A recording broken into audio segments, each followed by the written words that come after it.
সুন্দর স্মেল।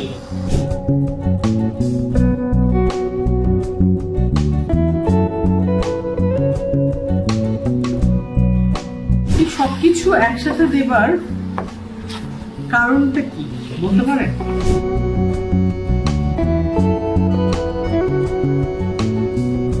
এটাই হলো আমি চাইছিলাম, আর কিছু চাই নাই।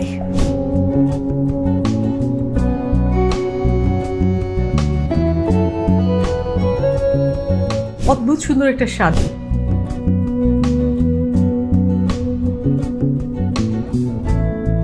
শীত সবজির স্বাদ যা মজা রে ভাই। আবহাওয়া কিন্তু চেঞ্জ হচ্ছে, আর যার দরুন সর্দি কাশি অনেক কিছু জ্বর এই সব কিছু আসছে। আর এই আসাতে যেটা হয় সেটা হলো যে খেতে ভালো লাগে না, খাওয়া দেখলেই মানুষ নাক ছিটকায়। আজ তাই আপনাদের সাথে এই চিকেন পিসপাস শেয়ার করতে এসেছি, কারণ এটা বাড়ির সবাই খেতে পারবে এবং যার এরকম ঠান্ডা ঠান্ডা জনিত ঝামেলা থাকবে সেও খুব আনন্দ নিয়ে খাবে। আমি তাই জানি, আমরা তাই খাই আমাদের বাড়ির সবাই। আরেকটা বিষয় সেটা হলো যে বাজারে কিন্তু শীতের সবজি চলে এসেছে। শীতের সবজির স্বাদ যা মজা রে ভাই, সেই মজাটা আমি সব সবজি পাইনি বাজারে, আর যেটা পেয়েছি সবকিছু দিয়ে আসলে পিসপাস চিকেন পিসপাস এই রান্নাটা করা যায় না। আমি তাই স্পেসিফিক 4টা সবজি নিয়েছি। কি কি? ফুলকপি, গাজর, আলু আর বরবটি। ইন্টারেস্টিং বিষয় যেটা, এখানে এই যে পেঁয়াজটা দেখছেন এটাও কিন্তু সবজি হিসাবে ব্যবহার করব, আর তাই একটু বড় সাইজে আমি পেঁয়াজ কিনেছি। মশলাতে যদি আসি, মশলা হলো আদা, রসুন, আস্ত জিরা, গরম মশলা, তেজপাতা, কাঁচামরিচ, লবণ, গোলমরিচ, লেবু লাগবে কেন লাগবে আরেকটু পরে টের পাবেন, আর কাঁচামরিচ বাটা। এই যে কাঁচামরিচ বাটা, আপনারা যদি আমার এই রান্নাগুলো ফলো করে থাকেন তাহলে দেখবেন ম্যাক্সিমাম রান্নাতে কাঁচামরিচ বাটা কেন দিই বলেন? শুকনো মরিচ কিন্তু খুব বেশি হেলদি না, আর গোলমরিচে অনেকের গলা চলে, সেই কারণে কাঁচামরিচ বেস্ট। চালে আসি, চালটা আমি নিয়েছি চিনি গুঁড়ো 1 কাপ নিয়েছি মাত্র, আর নিয়েছি এটা দেশি মুরগি বলবো না, দেশি না, সোনালী মুরগি নিয়েছি। এটার ওয়েট ছিল 800 গ্রাম। আর এই রান্নাটাতে 3টি বিশেষ জিনিস দেওয়া হবে একই সাথে: সয়াবিন তেল, মাখন এবং ঘি। 3টা দেওয়ার কারণ হলো ঘি আর মাখনের 2টা আলাদা একটা স্মেল আসে রে ভাই, যেটা মানে নাকে যাওয়ার সাথে সাথে না খাওয়ার আগ্রহটা বাড়িয়ে দেয়। সেই কারণে এই 3টা ইনগ্রেডিয়েন্টস। প্রথমে যেটা করব সেটা হলো যে মুরগিটা ম্যারিনেট করে নিব। একটা বিষয় আপনাদেরকে বলি, কখনো টেনশন করবেন না কোন ইনগ্রেডিয়েন্টস মানে পেঁয়াজ, মরিচ, কাঁচামরিচ এই সব কিছু কতটুকু এবং কি পরিমাণ দেয়া হচ্ছে, একদমই টেনশন করবেন না আমার রান্না দেখার সময়, কারণ সব কিছু ডেসক্রিপশন বক্সে দেওয়া থাকবে, ওইটা ফলো করে নেবেন।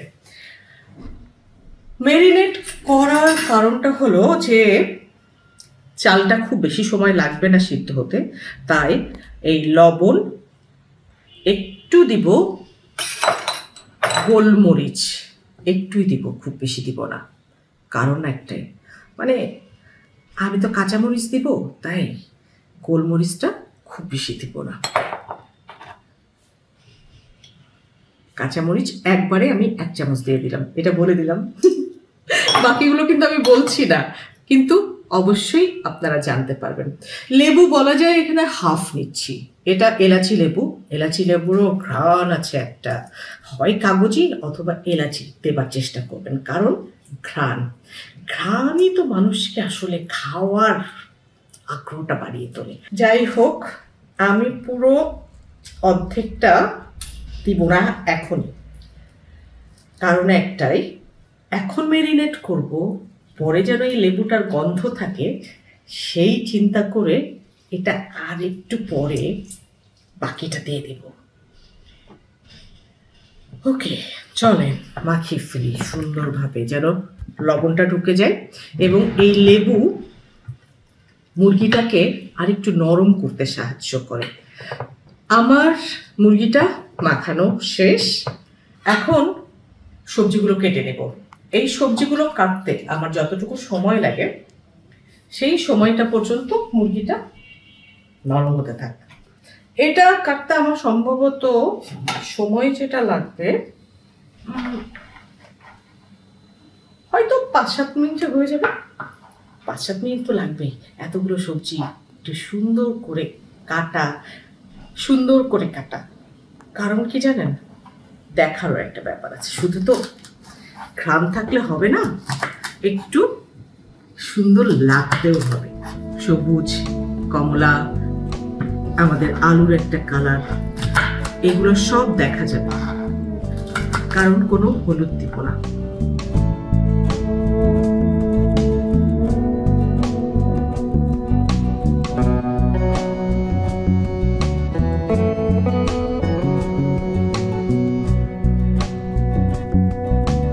এটা কিন্তু খুব বড় করছি না, কারণ বড় করলে দেখতে ভালো লাগবে না, সেটাও একটা বিষয়। সেই কারণে বরবটি কিন্তু খুব বেশি বড় করে নিচ্ছি না। কাটা শেষ। এবার ফুলকপিটা আগেই আমি ক্লিন করে রেখেছি। আমার সব সবজি আগে ক্লিন করা, খুব ছোট টুকরো করব না।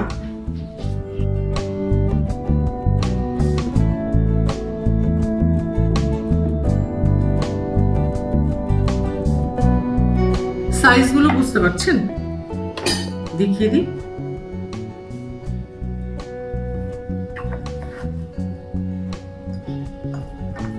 এবার আসি গাজরে।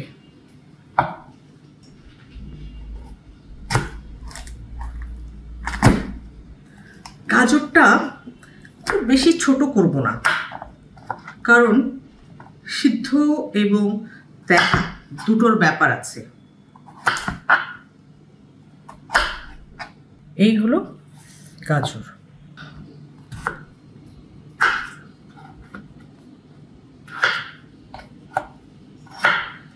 কোনো কারণে কোনো আলুর টুকরো যদি একটু এদিক ওদিক হয়ে যায়, তখন যেটা করবেন, ছোট বড় করে নেবেন, যেন সবকিছু প্রপারলি সিদ্ধ হয়।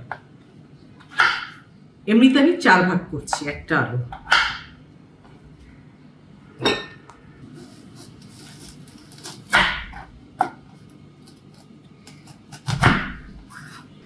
পেঁয়াজটা কেন এভাবে কেটে নিলাম, কারণ আলু, গাজর সবগুলোর শেপ এটা, এবং এটা সবজি হিসাবে ব্যবহার হবে।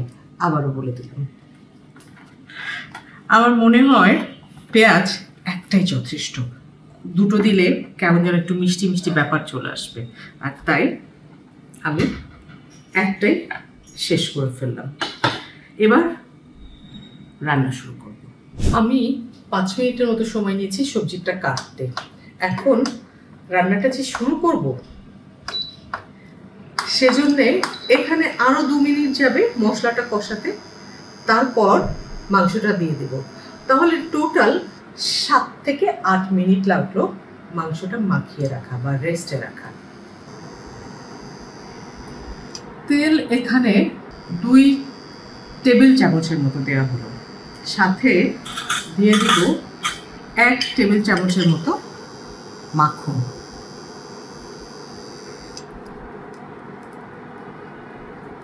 প্রথম থেকে কিন্তু একটু মিডিয়াম ফ্লেমে রান্নাটা হবে।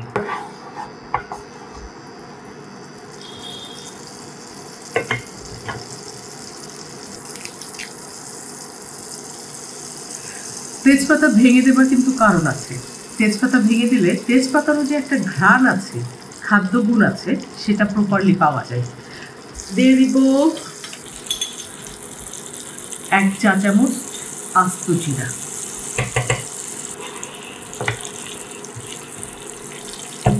ছোট এলাচগুলো আমি নর্মালি থেতো করে দিই, এটা তার থেতো করে দিব না, কারণ এটার মধ্যে আমি একটা বড় কালো এলাচ দিচ্ছি। যদি আমি থেতো করে দিই তাহলে ঘ্রাণটা বেশি ছড়িয়ে পড়বে, কিন্তু আমার তো খাবারের ঘ্রাণ প্রয়োজন, আর তাই প্রত্যেকটা এলাচের মুখ আমি একটু একটু করে খুলে নিচ্ছি।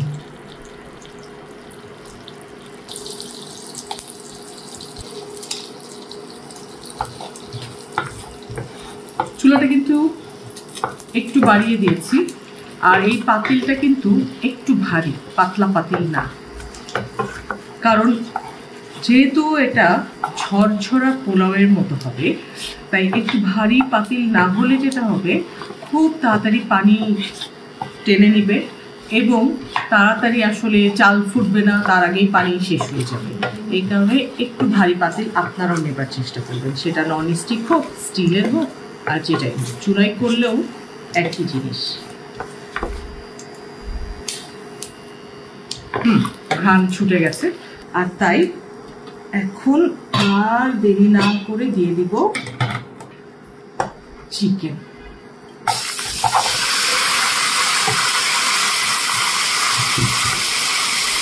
চিকেনটা আর একটু লবণ দিব, দিয়ে আমি ঢেকে দেবো।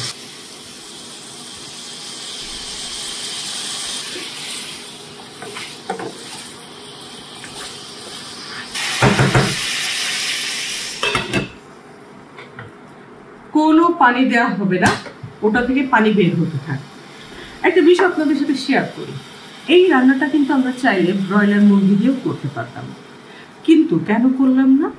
কারণ ব্রয়লার মুরগি খুব তাড়াতাড়ি সিদ্ধ হয়ে যায়, আর গাজর তারপর আলু এগুলো সময় লাগবে সিদ্ধ হতে।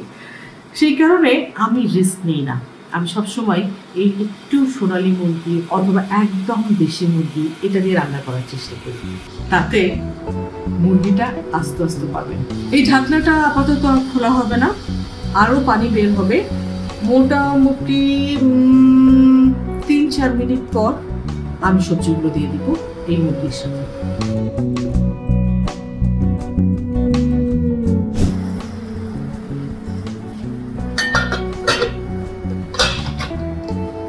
চিকেনগুলো একটু মাঝখানটা পাকা করে নিব, নিয়ে আদা রসুনটা দিয়ে দিব। কারণ কি বলেন তো, আদা রসুনটা এখন দেওয়ার কারণ হলো এখন আস্তে আস্তে এই আদা এবং রসুনের স্মেলটা চিকেনের মধ্যে ঢুকে যাবে।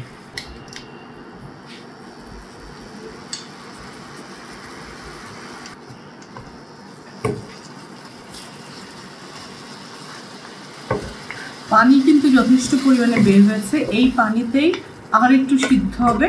সিদ্ধ হলে আর মাত্র 2 মিনিট পর সবজিগুলো দিয়ে দিব। ততক্ষণে যেটা হবে, এই আদা আর রসুনের স্মেলটা চিকেনের মধ্যে ঢুকে যাবে।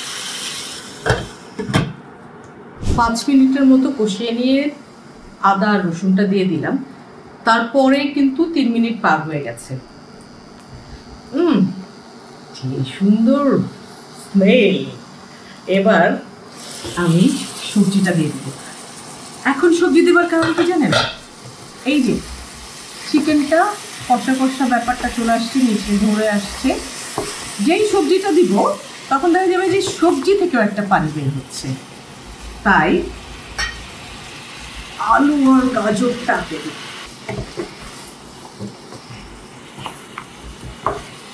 এটা কিন্তু সিদ্ধ হচ্ছে, এই যে চিকেন দেখলেই বোঝা যায় যে সিদ্ধ কিন্তু হওয়া শুরু হয়েছে। এবং আলু সিদ্ধ হতে যেহেতু সময় লাগবে, তাই আলুটা দিব, দিয়ে আবারও 3 মিনিটের জন্য ঢাকা দিয়ে রাখবো।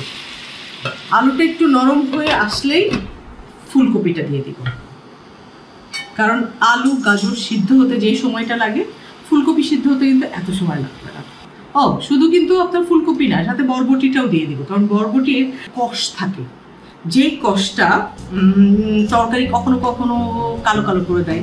তো কালো কালো ব্যাপারটা তো চাই না, চাই হলো একটা রাইস খাবো কিন্তু তার মধ্যেও একটা কালার থাকবে। আর তাই এটাকে পানি ফুটাতে দিয়ে দিলাম। পানিটা এর মধ্যে দিয়ে জাস্ট একটু নাড়াচাড়া করে নিব, তাহলে যেটা হবে কষটা বেরিয়ে যাবে। এটা ভালো হবে না? খুব ভালো হবে।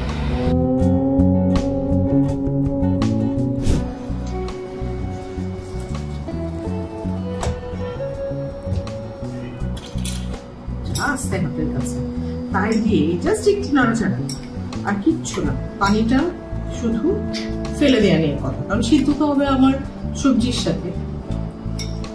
ওকে,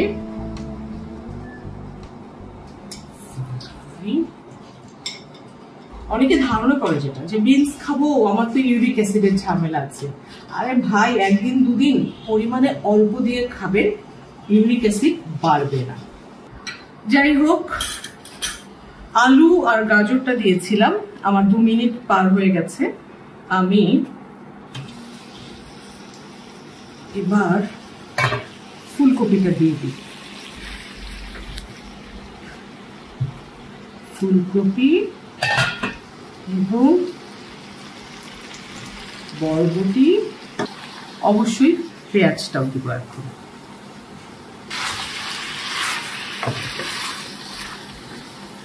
এই সবকিছু একসাথে দেবার কারণটা কি বলতে পারেন?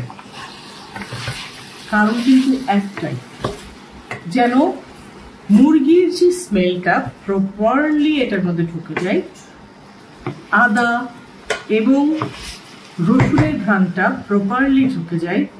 তার থেকে বড় বিষয় যেটা, আমরা এখনো পর্যন্ত কোনো পানি কিন্তু এই চিকেনটাতে দেয়া হয়নি। যেহেতু আবার সবজি অ্যাড করলাম, একটু তো লবণ লাগেই, না হলে তো আবার ঝামেলা হয়ে যাবে।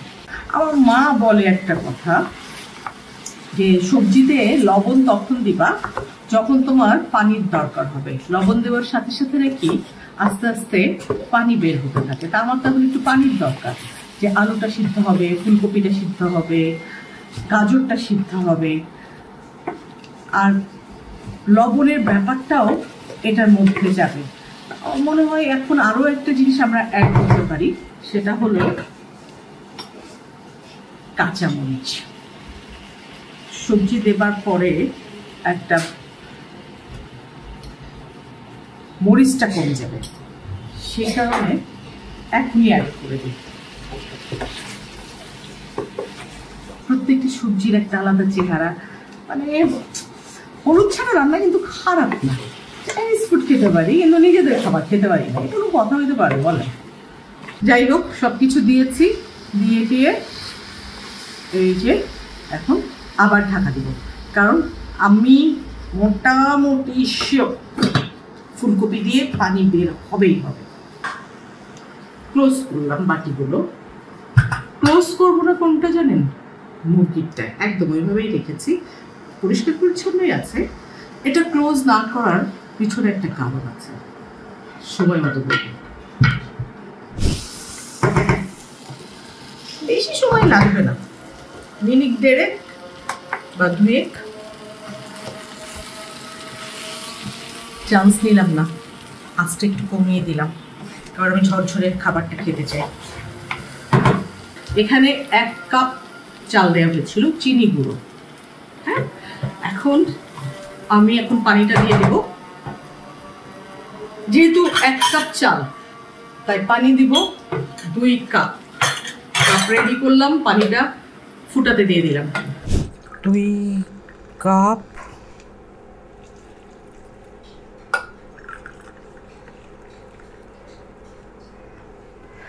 পানি দিয়ে দিব। এখন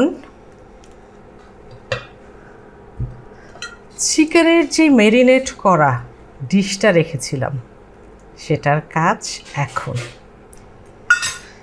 এটার মধ্যে তো একটু হলো মশলা আছে, একটা ব্যাপার আছে, লেবুর ব্যাপার আছে। এখন ধৈর্য ধরে এটা রাখাটাই হলো কথা, কিন্তু আমি ধৈর্য ধরে রাখতে জানি। রান্না হলো ধৈর্যের জিনিস। রান্না যদি ধৈর্য নিয়ে রান্না না করা যায়, কি লাভ রান্না করে?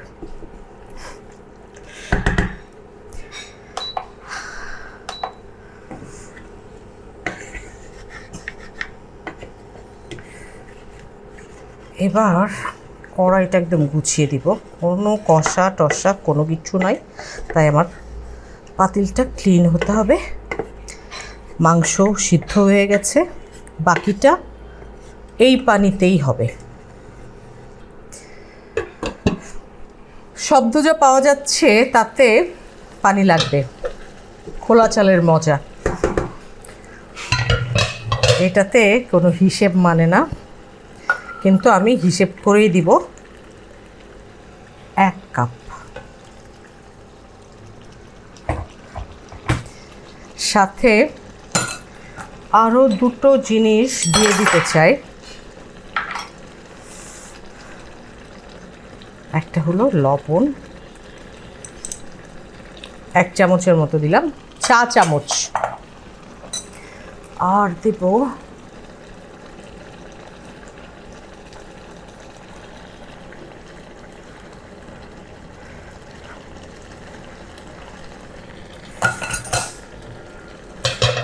কাঁচামরিচ। এই যে পারফেক্ট। এখন আঁচটা কমিয়ে অপেক্ষা করব, তাহলে পুরোপুরি ফুটে যাবে। মিনিট 2-1 মতো অপেক্ষা করুন। মিনিট 2-1 করলেই হয়ে যাবে। তারপরে আরও 2টো জিনিস দেওয়ার আছে, সেটা দেব।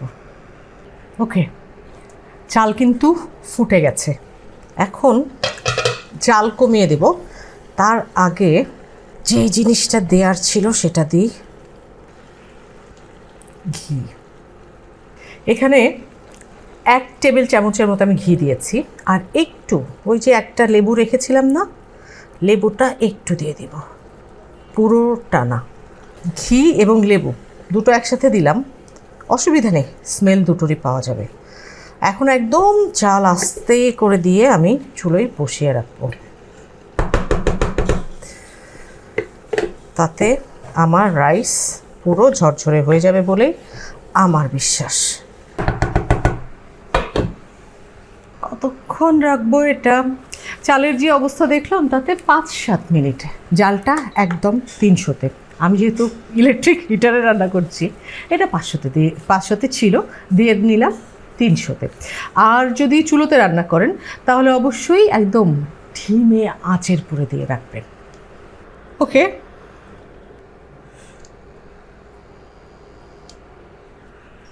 প্রত্যেকটা চাল সিদ্ধ হয়েছে এবং পানি নেই, ঝরঝরা, প্রতিটা কালার আছে। এই যে, এবং আরও মজার বিষয় যেটা, ফুলকপি পর্যন্ত একদম আস্ত আছে। এটাই হলো আমি চাইছিলাম, আর কিচ্ছু চাই নাই। তবে একটু ঢাকা দিই। একটা বিষয় শেয়ার করে নিই। হ্যাঁ, সেটা হলো যে যেহেতু আমি এই ইলেকট্রিক চুলায় রান্না করছি, সেহেতু চাল তো আমার একটু সিদ্ধ হতে দেরি হয়েছে দেখে পানি দিয়েছি। তবে জালটা একদম 300-500 এখনও আছে 300-তে। সুতরাং এটা রেডি হতে কিন্তু ইলেকট্রিক চুলোতে আপনার সময় লাগবে প্রায় 1 ঘন্টার মতো। আর যদি আপনারা গ্যাসের চুলাতে রান্না করেন তাহলে অবশ্যই এটা 40 মিনিটসের মধ্যে হয়ে যাবে। 40 মিনিটসের মধ্যে হবেই হবে, আমি মানে শিওর। আর একটা বিষয়, সেটা হলো যে এর মধ্যে কিন্তু সব কিছু আছে। কি নেই? রাইস আছে, সবজি আছে, চিকেন আছে, সব কিছু আছে, ঘি আছে, তেল আছে, সব আছে। সুতরাং এটা কিন্তু একটা কমপ্লিট মিল। তাই এটার সাথে আপনারা চাইলে একটু কাবাব দিয়ে নিতে পারেন, অথবা একটু আচার দিয়ে নিতে পারেন, যার যেমন রুচি। সালাদ তো মাস্ট। তাই বলছি, টেনশন করার কিছুই নেই। চাপিয়ে দিবেন, আস্তে ধীরে ফোনে কথা বলবেন, টিভি দেখবেন, ঘর গুছাবেন, যা খুশি তাই করবেন, রান্না অটোমেটিক হয়ে যাবে। এবং রান্না স্বাদে কেমন হবে সেটা তো বলতে হবে, তাই না?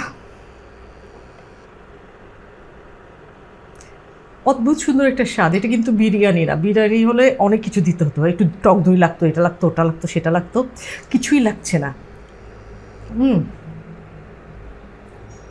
পারফেক্ট সিদ্ধ, এবং লবণ টবণ কীভাবে সেটা একদম ঠিকঠাক।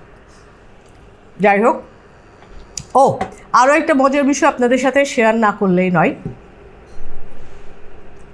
মাংস খুলে যায়নি, দেখেন একদম সুন্দর আছে।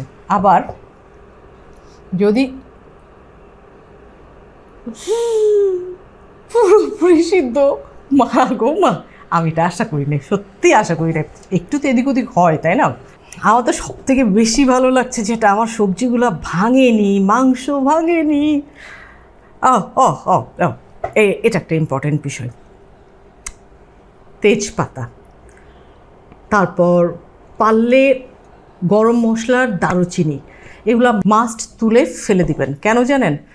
এটার যা ঘ্রাণ যাবার সেটা কিন্তু চলে গেছে আপনার এই রাইসের মধ্যেই, এই যে চিকেনের মধ্যেই, সব কিছুর মধ্যে কিন্তু চলে গেছে।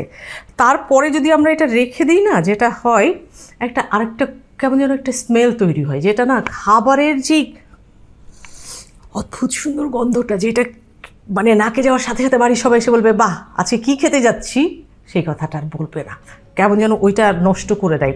এবং আরও একটা জিনিস খেয়াল করবেন, বিশেষ করে যারা ডায়েট করতে চান তারা খেয়াল করবেন যে এর মধ্যে কিন্তু রাইস সেই পরিমাণ নেই, যেই পরিমাণ থাকলে মানে আমাদের ডায়েটটা প্রপার হবে না, আমাদের বেশি রাইস খেয়ে ফেলা হচ্ছে, সেই জিনিসটা কিন্তু এখানে নেই। এখানে আমরা সবজি পাচ্ছি, কার্ব হিসাবে আলু পাচ্ছি, রাইস পাচ্ছি, এবং ইউরিক অ্যাসিডের ভয় আছে না, সেই জন্য কিন্তু বিনও পাচ্ছি। তার মানে একদম ব্যালেন্স একটা ফুড, সব কিছু পরিমাণ মতো আছে এবং সুন্দর ঘ্রাণ ছড়াচ্ছে। আমার একদম প্রপার ডায়েট এটা। অফিস, আদালত, কাজের ক্ষেত্রে, যেখানে মন চায় বাচ্চাদের টিফিনে, সব জায়গায় দিতে পারবেন, সবাই খুব মজা করে খাবে।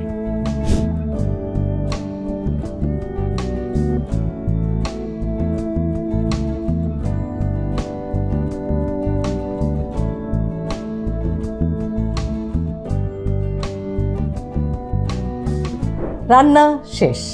এখন এই রান্না শেষ, ওই যে বলেছিলাম আবহাওয়া চেঞ্জ হচ্ছে, শরীর টরীর খারাপ থাকলে বাচ্চারা হোক বড়রা হোক আনন্দ নিয়ে খাবে। যদি এত সব কিছুর পর আপনার খেতে মন চায়, আপনার রান্না করতে মন চায়, অবশ্যই আপনি বাসায় ট্রাই করবেন এবং কমেন্ট বক্সে জানাবেন। আর ভিডিওটি ভালো লাগলে লাইক, শেয়ার অ্যান্ড সাবস্ক্রাইব করতে একেবারেই ভুলবেন না। টাটা।